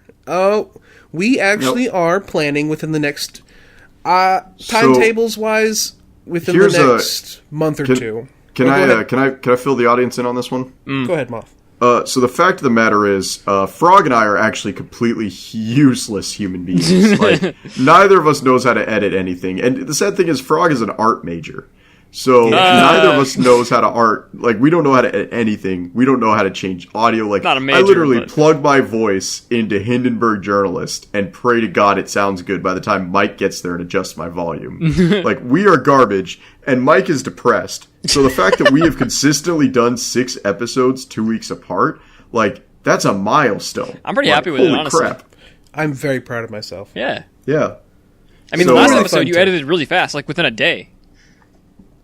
And this one, I might even could finish this before the end of the day. Really? Do it. I mean, if I'm not going to upload my part I don't want you to start rushing week, yourself. But... So, I mean, if you think you can consistently do it, then we'll... Here's the deal, guys. We're going to start going weekly, but it's going to be after I move. And, right, yeah. I'm going to be moving a month from when we're recording. So it's probably going to be another month or two of still bi-weekly, and then we're going to go to full-on weekly. And I've learned how to edit. Like that's part of the reason, if you're watching this on YouTube, that's the reason why we went from slideshow to the memes that I make those. I do make those. Yeah, the collage kind of deal. I like those. Those are fun. They're a lot quicker to make, and they look a lot better than the shitty slideshow I was making. And they're so much quicker. Like I can put those together in an hour if I have trouble finding a picture. Like it's and if I need to make a transparent, that takes a little bit longer, but I haven't had to yet. But yeah, the actual production is going to start speeding up once I am able to speed it up. And we're going to get that taken care of. So you no longer, Mr. Coworker, will you have to worry about that. Stop being a complaining little bitch. Got him. So the next the next one, I got this one because I already have the first answer. Oh yeah, go for it. Go ahead. Tonuha asks, what is objectively the worst anime protagonist you know? My friend. What about the best? And the worst, hands down, and we should have let in with this because this would have been a great debate. Wrath from the Seven Deadly Sins. I've never seen the Seven Deadly Sins. Which one's Wrath? Is that the guy? That's the main character. Blonde guy? Yeah, the blonde guy. I mean, it's about protagonists, so yeah. Yeah, like he is the worst protagonist I have ever seen, hands down. He's just kind of boring. No, but the thing is, he makes the show so creepy with the fact that he's just constantly molesting the main girl. And the thing is, he's not even lust. He's not envy. He's not lust. Yeah. He's none of that. He is wrath, and yet he's sitting there grabbing some chick's tits. Yeah, I mean, I'm even willing to agree there. Like, I don't like that. People like Seven Deadly Sins, and I don't even get why. I totally feel you when you say that. I don't know if I'd say he's the worst, though. I had friends in high school who wanted me to watch that, and they were girls. Yeah, it's I got an opinion on weeb girls that's going to alienate the other half of our audience. As far as that goes, I mean, I could sit down and talk about the low self-esteem that is anime weeb girls, and we can go over the fact that they don't realize their self-worth and they let themselves fall victim to a lot of things because of it. Well, before you go into that, we do have a similar question to ask by someone else, but let's wrap up this question first. There's also the other half of the question which says also the best, which I... Yeah, what do you think the best is Joseph Joestar. Before he cheated on his wife. Okay. I like Joseph a lot. He's fun. I haven't. I'm trying to think of a worst one. I don't know. I haven't seen as many shows as you guys have, so I have a little less to draw from. And I don't dislike many shows I've watched. I've actually liked most of them. Anime protagonist. Okay, I'm gonna say it's Giorno from Part 5. You know what? And That's I'm saying fair. he's not even the main character, but the show, but they treat him like he is. The main character is I don't know their names. The bee guy, not bee. He doesn't create bees or anything. Yeah, that guy. He's the main character. Wait. The guy with sticky finger.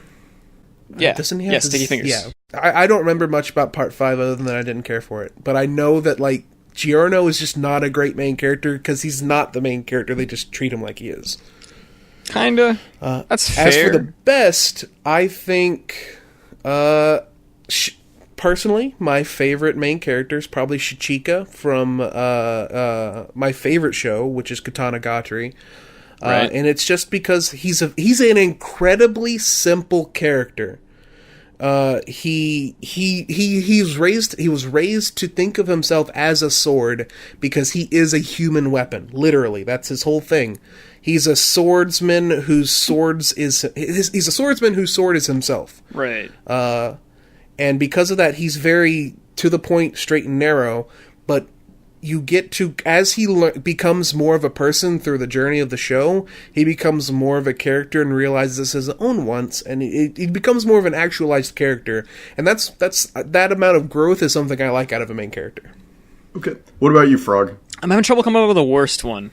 Because if you go default and say Kirito, I'm ending I was not going to say Kirito, because that's way too easy. I also haven't seen all of that show anyway. That fruit is so low, it's not even on the fucking branch anymore. I haven't even watched it. I had to reach out and like crush like a popular anime. That isn't fair. I think I might. Sins. I don't know. I dunked on the most popular anime, so I think I get the extra I almost want to say points. because I don't think anybody disagrees with you. Part 5 is bad. I disagree. But I mean, I think Giorno is not a good character, though. You're right. I agree, though. So you're thinking the slime from that time I got reincarnated as a slime? Actually, he's not a bad... He's not that bad. No, he's not that bad. I would say he's not a bad character. It's just, once again, it became a self-insert where he became too powerful. I mean, yeah, what's it's just the point a of being a generic slime when you can become a human? The thing is, yeah, you can replace him with any other isekai main character and it's the same shit, so... Think of a show, Frog, that you don't like, and then think of the main character. Overlord. And I think you'll find your answer. Overlord? Oh, yeah, it's Ainz, actually. Yeah, fuck really? Ainz. Because I think I dislike literally most of the characters in Overlord except for Ainz. I think because at least the other ones have interesting designs. I mean, he has interesting design. Let me rephrase that. I don't like Shaltir, and I hate her. I hate her. You know, what's funny is I actually like the succubus because of how disgusting she is. Fair. Like, I just like the fact that they do not hesitate to draw her with the worst facial expressions. You like your Ahegaos or whatever. No, Gesuga. Same shit. Come on, I made that mistake. Don't be. I'm just like taking me, the Frog. piss. Yeah. The best character. I mean, you can already guess. So. I'm gonna go Goku. It's Simone. Simone is. He's not even the main character in his own story. Absolutely is the main character. No, Kamina is the main character. No, you're I don't want to spoil it for Rossiu. you. Rossiu's not the main character. He's just a big focus in the second half. No, actually, Padu, or whatever his name is the main character. I don't know what the you mean this fucking little boy? The pig, yeah. No. Bunta, yeah, that's the main character. Simone is like... Bunta is my favorite character. I think he might be my favorite character from anything. I love him very much. Yeah, he is character growth, the character, so I'm right there with you. And it shows like he's like the perfect hero's journey. He is... It's a discount kill. Come on. I can't even like laugh at that. I mean I can. That's all I can do at it. Speaking of Kill la Kill, I mean this is just a side note. The Kill la Kill games. Yeah, pretty okay. Apparently, there's like no graphical options on PC. Nah, I'm busy playing Fire Emblem Three Houses right now. Imagine playing Fire Emblem. I actually found out my favorite house is the least played house. House is Gay. It the yellow one? Yeah, it's the yellow one. I kind of figured because you like the pretty blonde boy. No, it's just that the house actually has the most interesting characters in it. It's just most people are so... It's like, I don't know, going back to my whole smooth brain NPC argument, it's, you got all this cast of characters, but all the guys are going to see Bernadette from the Blue Falcons, or the Red Eagles. There you go. The Red Hawks. they're going to see Bernadette and they'll be like, oh my gosh, she's just like Tharja, when she's not. And the girls are going to be like, oh my gosh, the Blue Lions have the handsome boys. And meanwhile, you got the best cast of characters. None of them work. None of them do anything. Like, they're just garbage human beings sitting in a garbage dormitory room being garbage. And those are the true gems.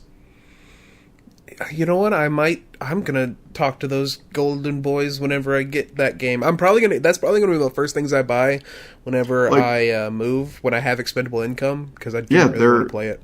Their house has the best leader. The classes have the best students in it. Like, honestly, you have some of the best guys in it. I love Fire Emblem Three Houses so far.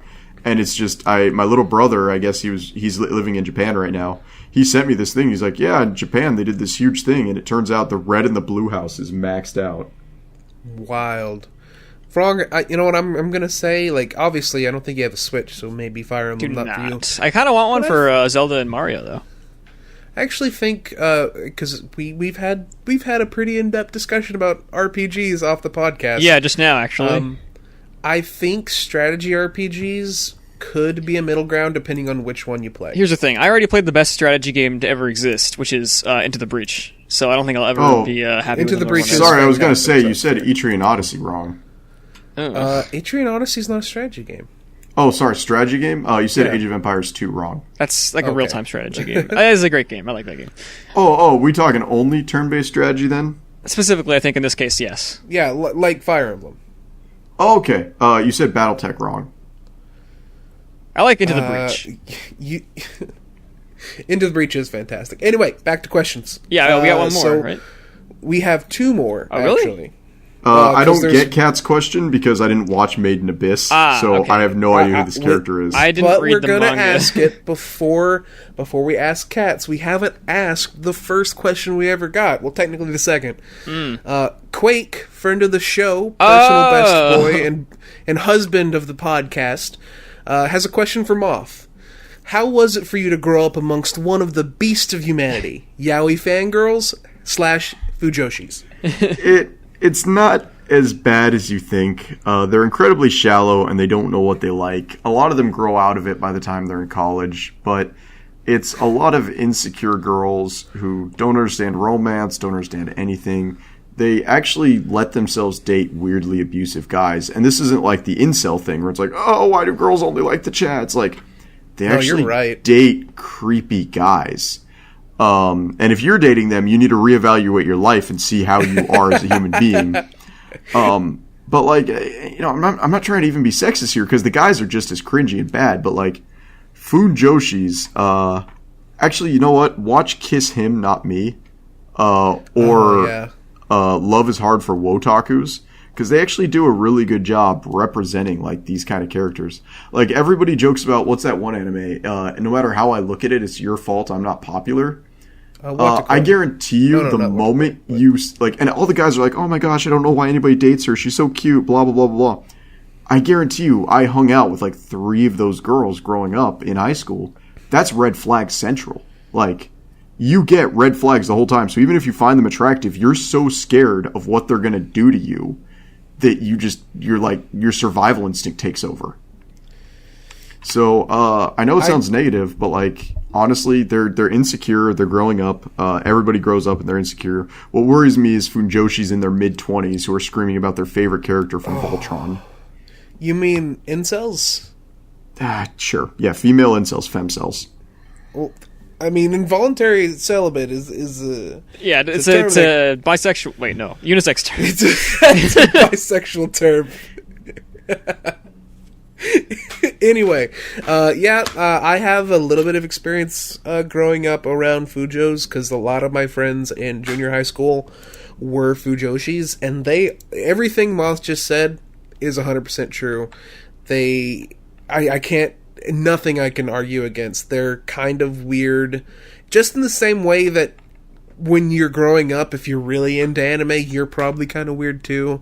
Like, and I'm talking about myself here, so I'm not throwing shade at nobody because I'm under that tree too. So like, I get it. Once you grow up and your personality becomes not the things you watch, then you're usually fine. But some of those people never get there. Right. No, and then they proposed to their girlfriend as cosplaying as Sword Art Online characters.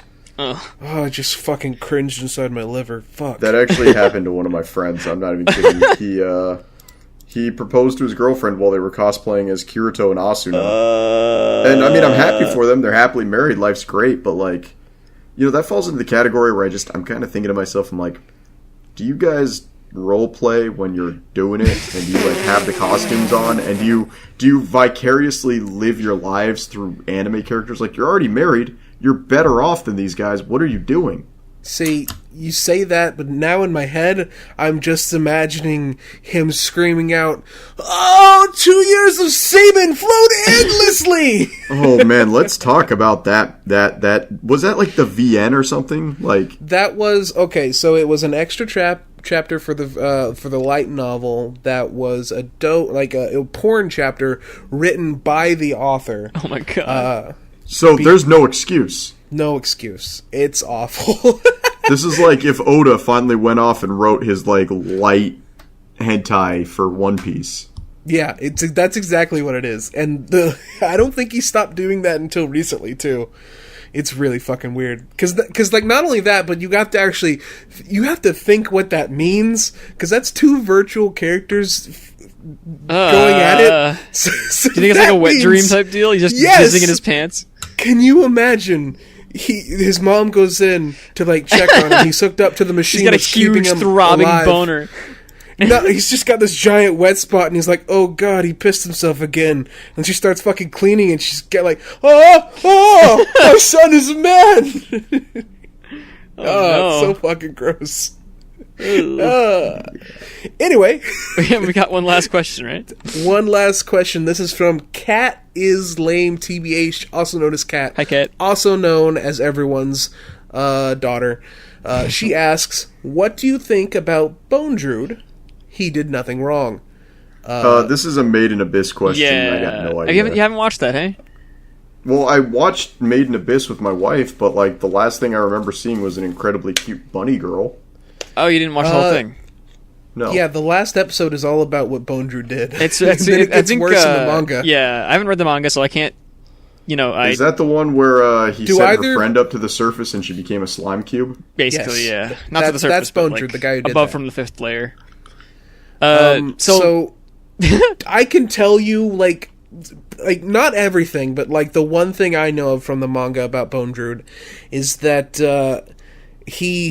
basically in Made in Abyss, as you go further inside of the abyss, there's different effects.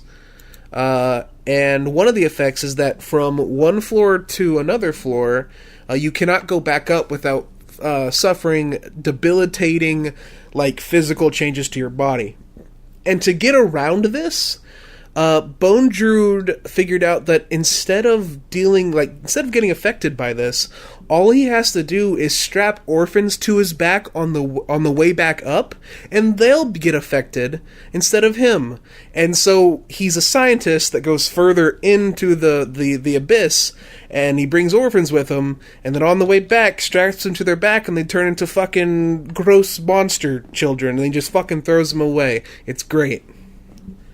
Bone Druid's a monster, by the way. Fucking Bone Daddy's the seems like a kind of an asshole. Yeah, I'm gonna have to go out on a limb and say not like, the best. He seems like a necessary scientist type to me. One more question before we wrap up. Buddy System asks, why do so many anime characters make those anime noises? The heavy breathing, hiss. Fuck you, Colin. Yeah, I forgot about that. Here's the answer.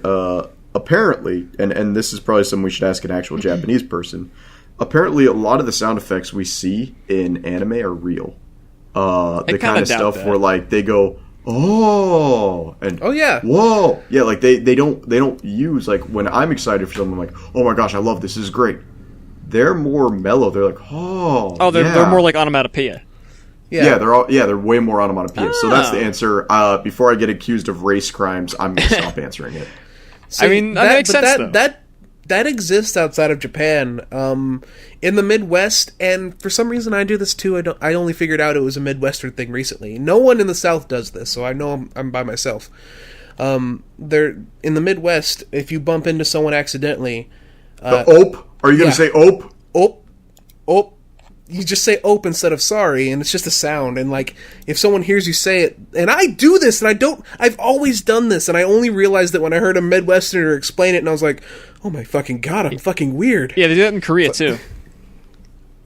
Yeah, so it's a thing that exists. It's just in Japan, they're much more reserved. So their reactions usually, like, they can watch someone get stabbed, and they'll probably go, "Oh." Did that one not land, or do you just hate me? What did you say? No. So, real fun mind. thing about Ope. Do you know Eminem says it all the time in his music? Ope. Yeah, in the song that everybody knows him for, the lyrics go, "Ope, there goes gravity." Yeah. I mean, yeah, but that's like... I mean, that's like, people make that kind of noise all the time in rap stuff. Yeah. Like, Oppa Gangnam Style. That's the joke I was trying to make. Kill me. Kill me. Thanks so much for listening to the Weird Anime Podcast, the only podcast that fucking says "ope" when you bump into it. I hope you guys have a wonderful day, and try to get some sleep, because you're sick.